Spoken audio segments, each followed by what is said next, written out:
يقول سلام يلي تفعل الطيبة يديه شيخ على صيته طيبة لفينا يحوز كلمة نعم.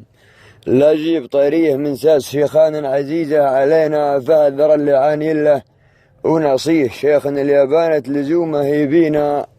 القايد اللي جاء ربي يعفيه بمنقره يا حي منه نصينا أبوك راعي طيبة حاضر وماضيه طيبة مع التالينا والأولين معقدين الجيش يوم المشاريع تشهد بالأحياء عن الميتين ولنساك يا شيخ بعيدة هقويه شيخ يخلي كل قاسي لينا أبرفادة قمة المجد كرسيها الكتب تشهد له وجرد السنين شيخ على الطالة عزومة يتمنيه بكف ميزان الوفا راجحين جيتك من ابن غنيم داعيك يدعيه ابن سعد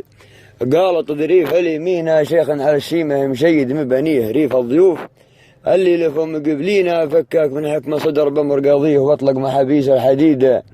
المتينة فكه منه ممله ولا مل فيه 12 سنة وامه تجر الورينة قيدها برجله ولا كلبشات في يديه ولا مرجاب من بعد ما هو سجين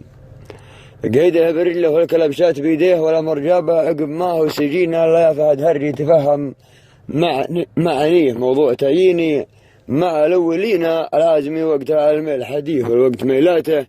كبيرة علينا أنخاك تكفى يبض الوجه تنهيه أنا دخيلك يا ذرا خايفين أنا أشهد إنك نعم من كان نصيحة وضع عندك يا فهد عارفين يرفعك فيها الله ساعة تلاقيه وتفوز بالجنة مع الفايزين ورجع يبلي كل مرضان يشفيه اللي سجدنا له مع الساجدين. سلامتكم. قصيدة موجهة للشيخ العقيد فهد بن حماد المنقرة من كلمات الشاعر أحمد بن عيد العازم.